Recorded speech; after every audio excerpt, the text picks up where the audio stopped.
Good afternoon, YouTube. Home Theater Joe here, and I hope y'all are happy and healthy, doing well. We're finally going to get to the UFC 266 fight card preview.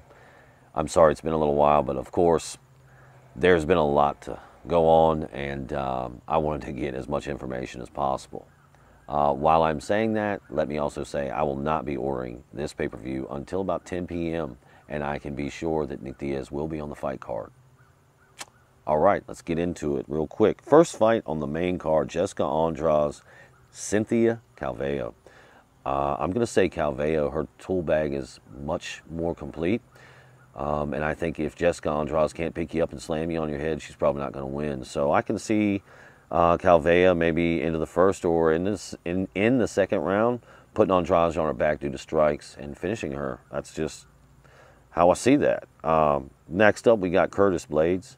And Rosenstruck, not even going to try it. And this is a great fight. I'm actually really excited for it. But I got Blades. He was on a 4-fight win streak before he met up with Derek Lewis, and Derek Lewis truly one-punch knockout power. So yeah, he got caught with that uppercut coming in the beginning of the second round. That was that. But no respect lost there, because it's Derek Lewis. So yeah, next is Nick Diaz, Robbie Lawler. We're gonna skip that one for right now. The first title bout on the card is Valentina Shevchenko and Lauren Murphy, and this is at flyweight. I think Lauren Murphy's got a great attitude right now. Her mindset, she's in the right place, and I'm actually very impressed by it. And she's nothing to shake a stick at, right?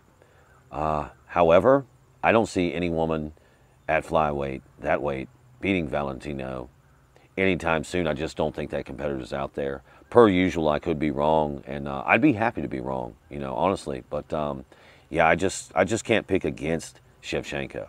Not at that weight class. Then we have the main fight on the card, right? Alexander Volkanovski against Brian Ortega. Now, this is interesting, very interesting to me. I think that Brian Ortega has one of the most complete tool bags in all of combat sports. I believe his striking is much improved, and obviously we know where his ground game is. So, I mean, there's a reason he's at the level he is and he's contending for the title. But I do think he lacks one thing that I think Alexander Volkanovski has, and that's killer instinct, killer mentality. He seems to, he likes to pressure, and, he wants that finish. So I really see that being a separating factor, not the skill sets, because if we're just talking about skill set, I think Brian Ortega is just so far beyond Alexander Volkanovski, it's not even funny. But that just speaks to the power. I think with mixed martial arts competition, like most everything else in life, it's 90% up here and it's only 10% here. Okay, so, I think that's a determining factor there. Right, boom. So there's your main card preview.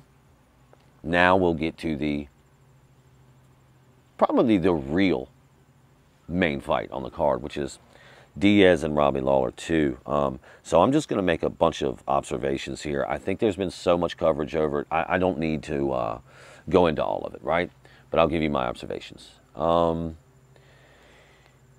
The two interviews I've seen and the press conference, Nick's, his, how do you say it, pronunciation of his words are actually, I think, better now than they were 6 years ago. Whatever that means to you. But he is just as much, probably more so, a head case now than he was 6 years ago. Hey, just my opinion. Take it with a grain of salt, right? So there's a couple of observations for you. Another one. Nick did some promo work, in some gloves, punching and stuff. And he looked terrible. No muscle mass whatsoever on Nick Diaz. I just thought he has been training hard for 6 years, like never stopped, because it was just what it is, right? It's Nick Diaz. And yeah, I don't think that's the case now. His body tells a different story. So that is concerning, Here's another observation for you. Another concerning observation for me is that, you know, Father Time is undefeated, and time diminishes all skill sets. So at 30 years old, 20 years old, we know Nick has got an iron chin. Very tough. We don't know that now at 38 years old, 39 years old, maybe, whatever he is. Nick Diaz and I are very, very close in age. And I can tell you with all certainty, I'll be 40 in October, and time diminishes skill set, whether we're talking mental or physical. So, you know, injuries take longer to get over, whatever. I'm getting in the weeds. Let's look at the other side of this coin, Robbie Lawler. Robbie Lawler's been very active for the last 17 years. He has been a champion in multiple organizations and a contender in the UFC as well as champion. What a career this guy has had. I'm a huge fan of both these guys. Let me just say that. But Robbie looks like, to me, he is focused. He is in the right place. He's got all the preparation under his belt. Man, Robbie looks ready to go, dude. So if I had to say anything, I think Diaz is in big trouble, man. I don't see Diaz walking in the ring and being him old self in round 1. And if he can get to him old self, that ain't happening until round 3, if he survives that long. You know, it's just, let me say this. Diaz Army for life, man. I've been watching Nick fight for 20 years. I've been watching Nate's entire career. You know, I'm a Diaz Army for life, man. I love those guys. I love and respect them. I admire their purity, what they are, you know. And I love Lawler too. So I have so many mixed feelings about this fight. And let me say this. I want all the fighters to go to the ring healthy and leave healthy. You know, I don't wish bad on any of them. So hopefully everybody remains healthy, you know, after the event tonight. And, you know, I'm so excited for this fight, but I don't believe we could ever really get Nick and Lawler 2. You know, I don't think this will be a real representation of what that fight should be, because it just looks to me Nick is not prepared. I know I've been saying a lot of negative stuff. That's why I told you I love Nick Diaz, and I love his brother. I love all the fighters we're talking about here, the 3 in particular, the Diaz brothers and Lawler. Man, I feel some kind of way about this, so I'm just going to stop yammering. That's my preview, man, and I think Robbie Lawler wins that fight. That also pains me to say. But again, the emotion of it, like, I love both those guys so much, I don't want to see them fight. I don't want to see a loser. And I've already said, I think the winner, you know, catapults a little bit. I think the winner, this is good for the winner. You know, so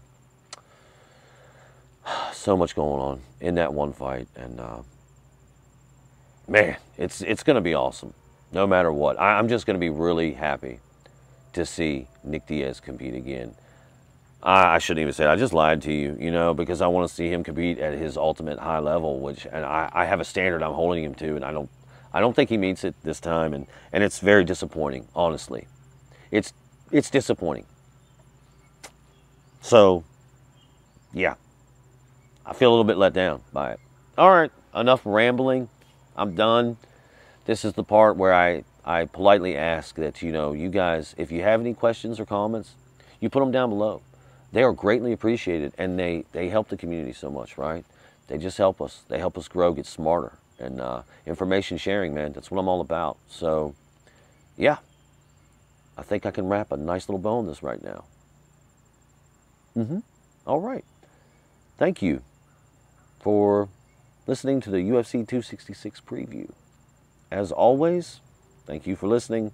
Be good. Be safe. Boom.